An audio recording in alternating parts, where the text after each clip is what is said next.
اعوذ باللہ من الشیطان الرجیم بسم اللہ الرحمن الرحیم. ڈیئر اسٹوڈنٹس، آج LLB پارٹ 2 5 ایئرس میں انٹروڈکشن ٹو لیگل سسٹم کے لیکچرز کی سیریز شروع کرنے جا رہا ہوں.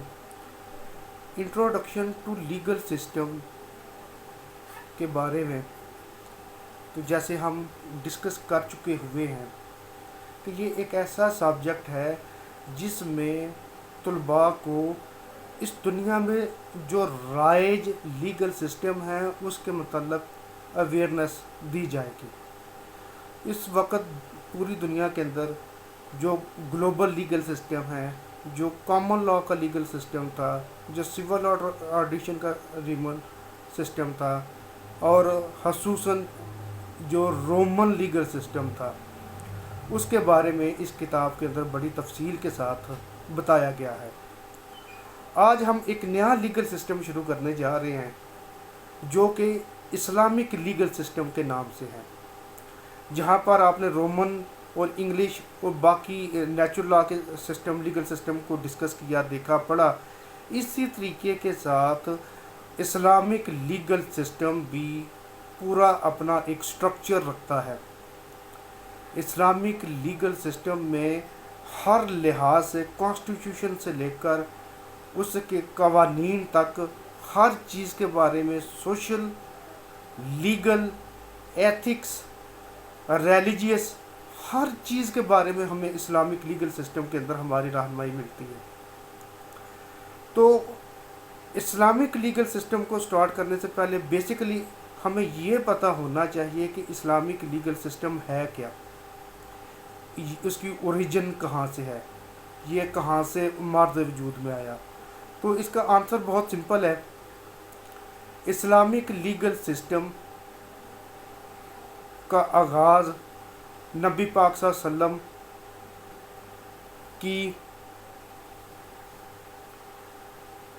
رسالت سے سٹارٹ ہوتا ہے. جب نبی پاک صلی اللہ علیہ وسلم کے اوپر وحی نازل فرمائی گئی اللہ تعالیٰ کی جانب سے، تو یہ بنیاد تھی اسلامک سٹرکچر کی، اسلامک لیگل سسٹم کی بنیاد تھی. تو جو نبی پاک صلی اللہ علیہ وسلم کے اوپر وحی نازل ہوتی رہی یا وحی کا سلسلہ جب تک جاری رہا، تو یہ ہم کہہ سکتے ہیں کہ اسلامک لیگل سسٹم کی بنیاد رکھی جا رہی تھی، رکھی جا چکی، جاری رہی. اور نبی پاک صلی اللہ علیہ وسلم کی وفات کے بعد بھی یہ سلسلہ اسی طریقے سے اسلامک لیگل سسٹم کا جاری رہا اور آج تک جاری ہے اور انشاءاللہ تعالیٰ تا قیامت تک جاری رہے گا. جیسا کہ ہمارے مسلمانوں کا عقیدہ ہے، ہمیں نبی پاک صلی اللہ علیہ وسلم کو اس آخری نبی تسلیم کرتے ہیں اور ان کے عقائد جو انہوں نے ہم کو دیے اس کے اوپر ہم عمل پیرا ہوتے ہیں. تو اسلامک لیگل سسٹم کو عربک میں یا اردو میں فقہ کا نام دیا جاتا ہے. جس طرح باقی قوانین ہیں، باقی ممالک کے لیگل سسٹم ہیں، اس طرح جو ہمارا اسلامک لیگل سسٹم ہے، اس کی اسٹڈی کو، اس کے سٹرکچر کو، اس کے سسٹم کو سمجھنے کے لیے جو ایک شریعت کے اندر جو معاملہ طے کیا گیا یا جس کو نام دیا گیا وہ فقہ کا نام دیا گیا ہے، فقہ. تو نمبر 1 اگر ہم اس چیز کو ریئلائز کر لیں کہ اسلامک لیگل سسٹم کی بنیاد اللہ تعالیٰ نے خود رکھی ہے، ڈیوائن لا کی صورت میں رکھی ہے. ہمارے پاس اس کے لیے قرآن پاک کی صورت میں ڈیوائن لا، اللہ تعالیٰ کا قانون موجود ہے. تو بنیادی طور پر جو اس کا آغاز ہے، جو اس کی شروعات ہے، وہ اللہ تعالیٰ نے خود فرمائی ہے. اور اسلام اس مذہب کا نام ہے جس کا مقصد امن ہے اور سلامتی ہے. اب فقہ ایک ایسا پروسیجر ہے جس کے ذریعے جو ہمارے فقہا ہیں وہ پروسیجرل لا کو ڈٹرمن کرتے ہیں، جس کو ہم جورسٹ کہتے ہیں.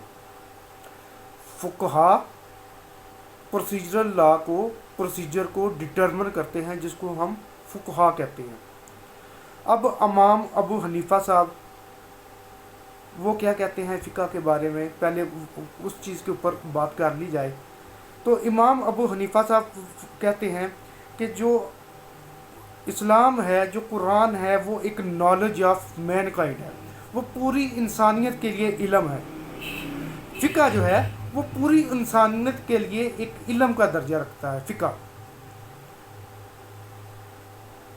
پھر امام مالک صاحب کہتے ہیں کہ جو فقہ ہے یہ ایک سائنس ہے حقوق کی اور فرائض کی، اور رائٹس اور آبلیگیشن کی سائنس ہے. انسانوں کے جو رائٹس ہیں، جو آبلیگیشن ہے، اس کی سائنس ہے.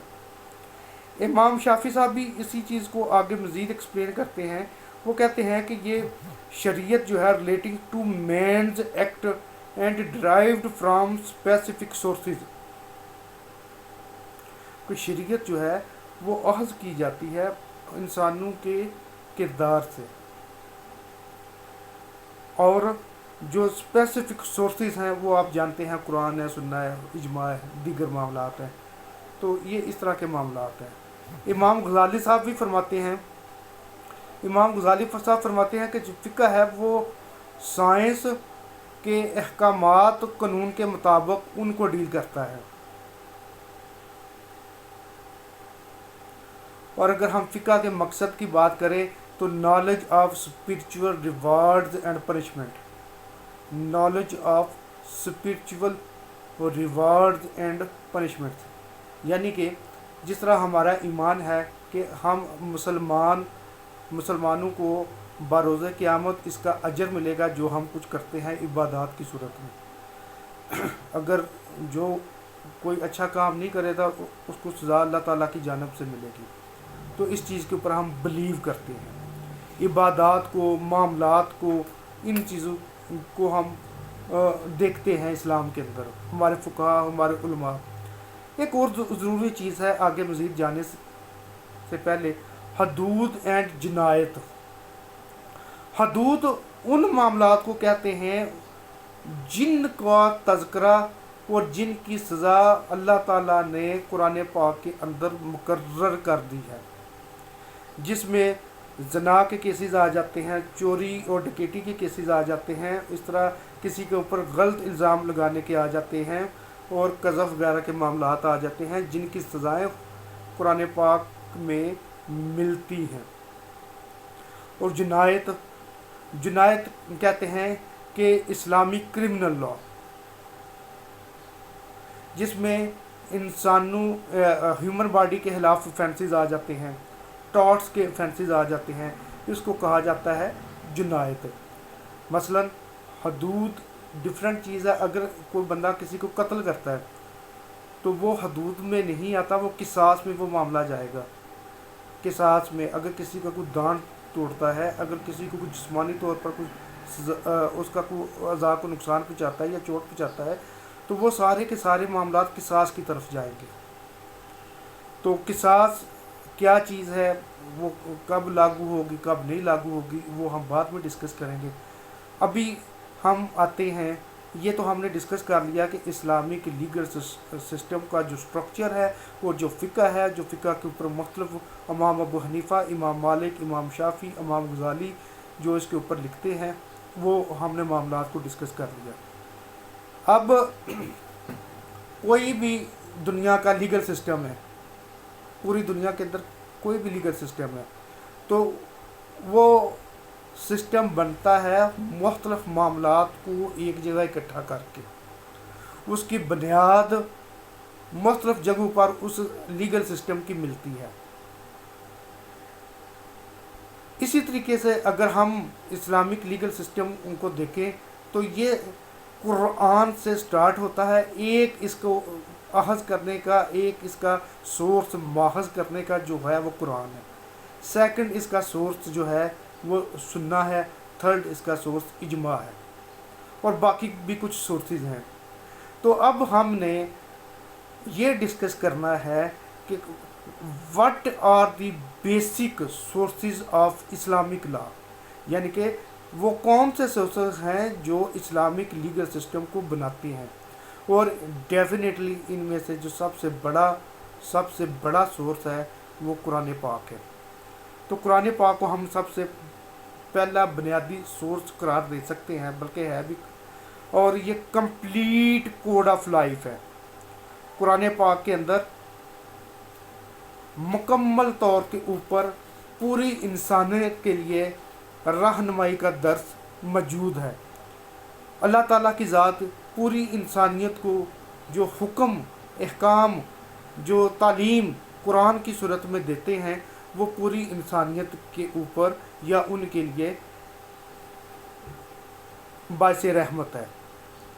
تو قرآن پوری انسانیت کے لیے باعث رحمت ہے.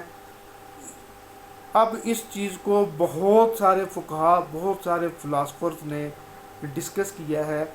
اب ان پر جانے کی بجائے میں سیدھا بات کروں گا کہ کون سے قوانین ہیں جن سے متعلقہ قرآن پاک ہماری رہنمائی فرماتا ہے. میں کہہ سکتا ہوں کہ ہمارے آئلی قوانین ہیں، جس کو ہم فیملی قوانین کے نام سے جانتے ہیں. فیملی قوانین میں نکاح کے معاملات، طلاق کے معاملات، بچوں کی پرورش، حضانت، اس کے معاملات اور اس سے ریلیٹڈ جتنے بھی معاملات ہیں وہ سارے کے سارے قرآن پاک ہماری رہنمائی فرماتا ہے. ایویڈنس کے بارے میں، ایویڈنس جو ہے وہ حدود کے کیسز میں ڈیفرنٹ ہے، قصاص کے کیسز میں ڈیفرنٹ ہے، اور عام کیسز میں ڈیفرنٹ ہے، اور جو فائنینشیل میٹرز ہیں اس میں ڈیفرنٹ جو کرائٹیریا ہمیں بتایا گیا تو وہ ہماری رہنمائی فرماتا ہے. اسی طریقے سے جو اوفینس ہیں جن میں چوری آ جاتی ہے، باقی معاملات آ جاتے ہیں، وہ سارے کے سارے اس کے اندر بیان ملتا ہے اور ان کی سزائیں بھی اس کے اندر بیان کی گئی ہیں. وراثت کے قوانین، جو کہ اسلام پہلا قانون ہے اس دنیا کے اندر جس نے وراثت کا کمپلیٹ کوڈ فراہم کیا ہے، تو وہ قوانین آ جاتے ہیں. پھر معاہدہ، نبی پاک صلی اللہ علیہ وسلم کا فرمان ہے اگر آپ میں سے کوئی بھی بندہ کوئی لین دین کا کام کرتے ہیں تو وہ لکھ لیا کریں. یہ لکھا جانا یادداشت کے لیے ہے، اس سے معاہدے بھی لکھے جاتے ہیں. اور باقی جو معاشی معاملات ہیں، جو کاروبار کے معاملات ہیں، جو سماجی معاملات ہیں، ان سب سے متعلقہ قرآن پاک ہماری رہنمائی فرماتا ہے. اب قرآن پاک کے اندر جہاں پر ٹریڈ اور فائنانس ہے، کرائم اور سینٹنسز کا ذکر ہے، حلف اوتھ کا ذکر ہے، فیملی لاز کے ذکر ہیں، انٹرنیشنل لاز کے ذکر ہیں، وہیں پر کانسٹیٹیوشنل میٹرز بھی یہاں پر موجود ہیں. کانسٹیٹیوشن کے لحاظ سے بھی وہ ہماری رہنمائی کرتا ہے. تو اگر ہم ڈویژن آف ورسز کی بات کریں، یعنی کہ قرآن کی آیات کی ڈویژن کی اگر ہم بات کریں تو اس میں سے مذہبی معاملات سے متعلقہ ایک ڈویژن ہے. فرسٹ پورشن ہم اس کو کہہ سکتے ہیں کہ وہ مذہبی معاملات سے متعلقہ ہے یا فرائض سے متعلقہ ہے. سیکنڈ پورشن اس کا اخلاقیات سے متعلقہ ہے. تھرڈ پورشن اس کا معاملات سے متعلقہ ہے. تو یہ تین پورشن بھی اس کے ڈسکس کیے جا سکتے ہیں: religion and duties, Quranic ethics and معاملات، دنیاوی معاملات. اگر ہم ملک پاکستان کی بات کریں تو آئین کا آرٹیکل، کانسٹیٹیوشن پاکستان 1973 کا آرٹیکل 227 رہنمائی کرتا ہے. کانسٹیٹیوشن آف پاکستان کے آرٹیکل 227 میں یہ لکھا گیا کہ ملک پاکستان کے اندر جتنے بھی قوانین موجود ہیں ان قوانین کو اسلام کی روشنی میں ڈالا جائے گا. اگر جو ایگزسٹنگ لا اسلام کے مطابق نہیں ہیں تو ان کو اسلام کے مطابق جو ہے وہ ڈالا جائے گا. اب قرآن کی جیسے آپ جانتے ہیں کہ آیات ہیں، ہر آیات میں مختلف قسم کے احکام ہیں، تو وہ معاملات تو اپنی جگہ موجود ہیں.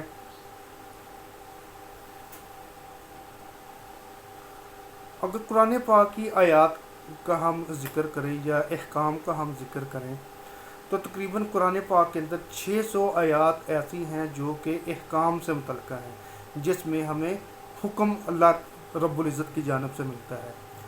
500 آیات ایسی ہیں جس میں 500 آیات میں عبادات کا ذکر ملتا ہے، ہمیں عبادات کی تلقین کا حکم دیا گیا ہے، اور باقی جو آیات ہیں ان میں کرمنل لا، کرائم کے بارے میں، پرسنل لا جس میں فیملی لاز وغیرہ آ جاتے ہیں، اور دیگر دنیاوی تمام معاملات اس میں آ جاتے ہیں، وہ قرآن کی ہدایات میں شامل ہے، رولز میں شامل ہے، احکام میں شامل ہے۔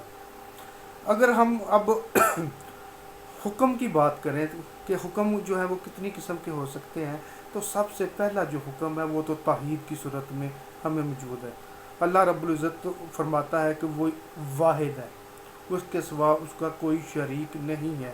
تو عقیدہ توحید سب سے بڑا حکم قرآن پاک سے ہمیں ملتا ہے، اور باقی نبی، اور اللہ تعالیٰ واحد ہے، اس کے بعد نبی پاک صلی اللہ علیہ وسلم آخری رسول ہے، ان کے اوپر قرآن نازل فرمایا گیا، قیامت کے دن پر ایمان لانا، تمام نبیوں پر ایمان لانا، تمام نبیوں کی کتابوں پر ایمان لانا ہمارے احکام کا حصہ ہے۔ اس کے بعد ہمیں درس ملتا ہے اخلاقیات کا۔ قرآن پاک بلا شبہ ایک ایسا کوڈ آف کنڈکٹ ہے جو ہماری زندگی کے ہر پہلو سے متعلقہ ہماری رہنمائی کرتا ہے، اور جس میں سب سے بڑی رہنمائی ہمارے اخلاق بہتر بنانے کے لیے ہمیں جو درس دیا جاتا ہے وہ احکام کی صورت میں موجود ہے، جو قرآن پاک کی مختلف آیات کی صورت میں موجود ہے۔ پریکٹیکل لائف کے بارے میں، سوشل لائف کے بارے میں ہمیں احکامات قرآن پاک سے ملتے ہیں۔ عبادات میں حج، زکوٰۃ، روزہ، باقی دیگر معاملات سے متعلقہ ہمیں ہماری رہنمائی ملتی ہے۔ اور پریکٹیکل اور سوشل لائف کے اندر وراثت سب سے بڑا ایک چیپٹر ہے، یا شادی بیاہ، اس طرح کے سماجی جو معاملات ہیں وہ سارے کے سارے ان کی رہنمائی ہماری ملتی ہے۔ اور معاملات جو ہے سوسائٹی کے ساتھ، انڈیویژولز کے ساتھ ریلیشنز ہے، جو ہیڈ آف دی اسٹیٹ ہے اس کے انڈیویژولز کے ساتھ، جو فیملی میٹرز ہیں، جو جوڈیشل میٹرز ہیں، کانسٹیٹیوشنل میٹرز ہیں، انٹرنیشنل میٹرز ہیں، وہ ساری کے سارے معاملات کی ہماری رہنمائی قرآن سے ہمیں ملتی ہے۔ تو اس کے بعد انشاءاللہ تعالیٰ اگلے لیکچر میں ہم بات کریں گے حدیث اور سنہ کے بارے میں، جو کہ دوسرا بڑا سورس ہے اسلامک لا کا۔ تو ابھی تک جن لوگوں نے میرا چینل سبسکرائب نہیں کیا تو وہ میرا چینل جورسٹ پلانٹ کے نام سے ہے، اس کو سبسکرائب کر لیں، اور اس کے اینڈ کے اوپر ریڈ کلر کی بیل ہے، اس کو پریس کر دیں تاکہ آپ کو آنے والے نئے لیکچرز یا دیگر ویڈیوز کو بر وقت وصول ہو چکے۔ اور دیگر اگر کسی کو کوئی کویسچن ہے، کوئی معاملہ ہے، اگر کوئی معاملہ ہے تو آپ کمنٹ کی صورت میں وہ پوچھ سکتے ہیں، اور انشاءاللہ تعالیٰ میں آپ کو رپلائی کروں گا۔ اوکے، اللہ حافظ۔